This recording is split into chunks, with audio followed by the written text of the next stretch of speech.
I have found the story involving the Colleen Ballinger apologia, the apology, fascinating.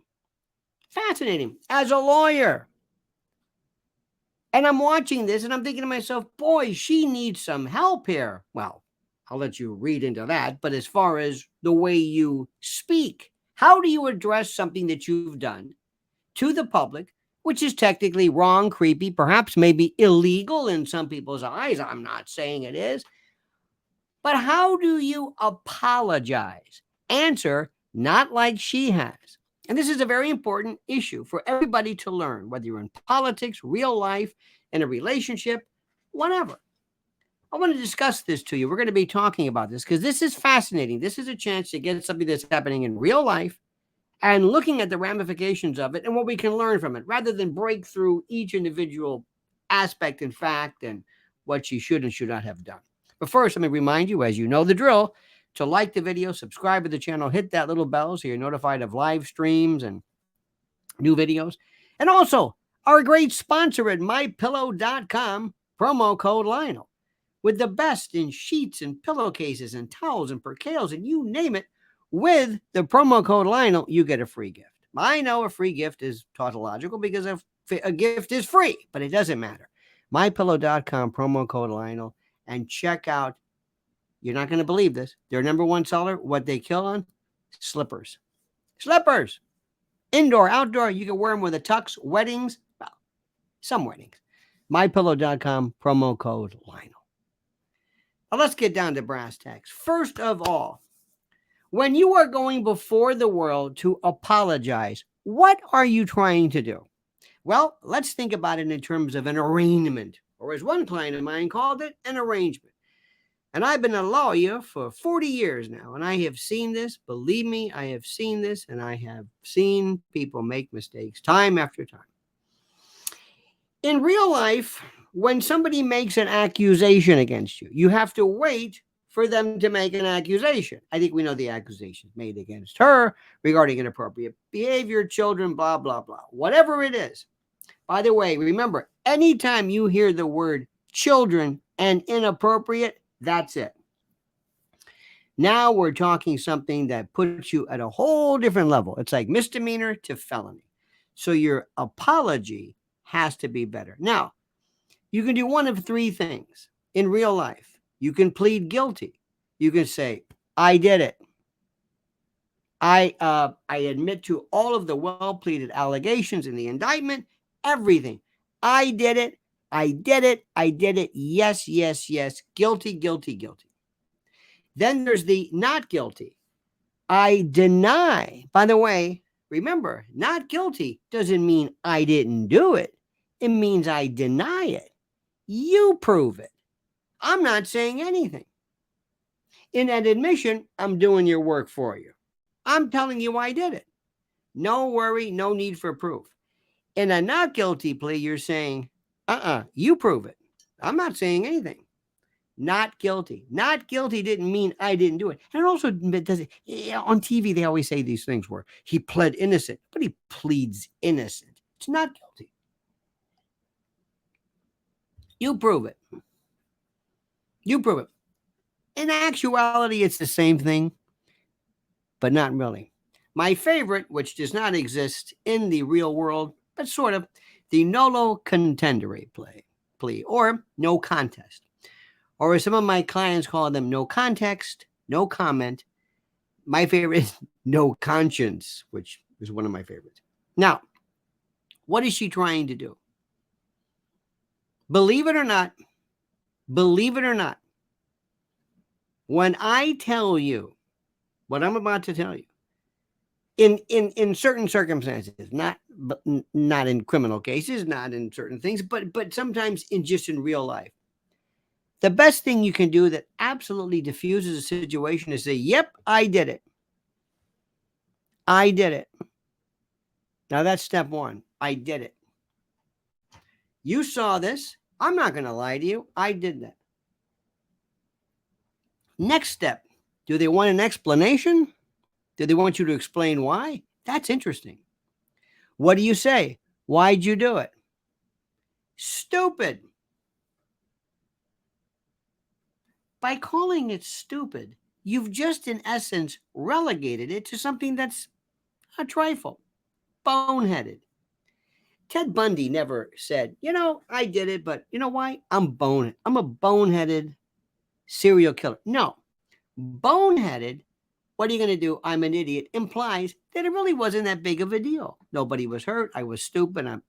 Now we get into the I'm sorry. Now, this is the apology. This is what people say, an apology, an apologia. This is where not only do you say, yes, I did it, but you're saying, I'm sorry I did it. Then that's broken down into different categories. I'm sorry I did it, or I'm sorry that you were hurt. I'm sorry you were hurt. See, that's different. I'm sorry I did it, but I didn't mean to hurt your feelings. So you see how we've gone through this tapestry of this. I did it. I'm going to throw in it's stupid, because that's important, because remember, that sets the tone. When you tell somebody it's stupid, I don't know what I was thinking, it makes it sound like, oop, I made a mistake. I picked up the wrong hat. And then we get into, I don't want to let you down. Now you got to ask yourself, professionally, is there anything you can do, especially when the people that you're dealing with are children, and when you've got that children thing tacked on? I don't know about that. But what she did, the ukulele thing, I don't know what the hell that is. That's mocking it. That means to me you didn't take it seriously. You don't think you don't think this is serious. So you made it worse. And it's one of those things where you have to ask yourself, are people that clever? Could this actually be a brilliant move on her part to bring more attention to this? And in this weird inertia, parallel universe that we live in, where stupid things actually get more attention than smart, I don't know. Are people that smart? Is she that smart? I don't know. I doubt it. There's something that happens to people when they've been at the top of something for so long. They feel invincible. And they lose track of what they're doing. Let me explain this. The real people that they are, that rises to the top. And also what's interesting to note, and this is very interesting, sometimes, and believe me when I say this, if you've ever done anything in terms of performance, sometimes when you are the best is when you're the most comfortable, when there's no guard. Your performance is so good, it's so real, and it so connects with your audience. And the reason why is that you don't think for a moment as far as what you're saying, and that's where the problem comes in. So because of that incredible familiarity and the sense of I can do whatever I want, and being bold and outrageous, and that kind of outrageous line can kind of, but when you lose track, and when somebody's not watching, we say, nope. When somebody's not watching for you, it says, remember, kids, no. It's a tremendous balance, but it can be motivated, believe it or not, by people who feel so at ease with what they're doing. And by the way, this is the oldest thing in the book. Now, as we speak, I found this to be so interesting. And the reason why is simply this. And people of my generation don't get it, but I get it big time. When we grew up, we had 3 networks and nobody cared. This is different. This is something that involves analysis upon analysis, review upon review, and the most thorough, painstaking, surgical dissection of everything. It is beyond fascinating. People weighing in, people leveling. Some of the best reviews, the best analyses, the best thoughts, the best commentary, and people, again, from my, I hate to say it, my generation and others will say, what is all this talk about? Say, you don't get it, do you? You don't get it. Today there was a story. Madonna finally confronts the rumors. Well, what's so good about that? What's so good about some professional baseball player who's out for the season because of turf toe or whatever? Why is any story interesting? Why are cluster bomb stories interesting? Why is that? I know you're going to think I've lost my mind. Why is sending cluster bombs to Ukraine any more important than Miranda acting like a damn fool in front of her friends and doing the ukulele apology that nobody believes? Tell me, in terms of importance, why one story is more important to the millions and millions and millions and millions of people who are commenting or who are reading or care about this particular story, who know nothing about cluster bombs in Ukraine. This story is more important because it deals with the absolute value of something. Remember in school, remember the absolute value? The absolute value of 4 is 4. The absolute value of -4 is 4. Absolute value determines magnitude, not direction, not worth, not any of that. This is a story that's fascinating. And if you don't mind, what am I asking you for? Well, because I respect you. I want to weigh in more about this. Now, let me ask you something. Especially if you have never thought about this, if you've never watched this story. And by the way, I am somebody who is blessed with the ability to find virtually any story interesting. And I'm curious about everything.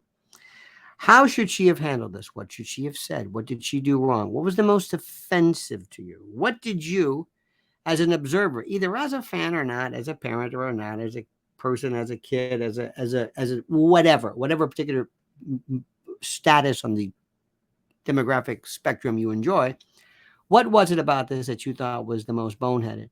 And is this the end, the termination, the end of a career? There's always something fascinating about careers that end. Jon Stewart, I don't know about him. Tucker Carlson, you probably don't know who that is, but anyway, that's somebody that, well, he was fired, but he may or may not have precipitated this by virtue of what he said. And certain things happen. And the thing is, how is damage control? How does it work into this? And do you think somebody at that particular level wouldn't they be getting the best possible information and care there is? We'll talk more about this. I'll talk to you more about this. If you want, you let me know. Should I talk to you about this? Because I've got ideas. Redemption, rehabilitation, what you do to undo it, how you learn from it, and then how you own it. And that's the thing. That separates the greats from the nobodies and the has-beens. That's all. What do you think? I want to hear your comments. By the way, do me a favor, please write down your thoughts and comments. As I've said, please like the video. Please subscribe to the channel. Don't forget our sponsor, MyPillow.com, promo code Lionel for the most incredible deals under the sun. And now I ask you, as I always do, as I always ask you, always to comment as you see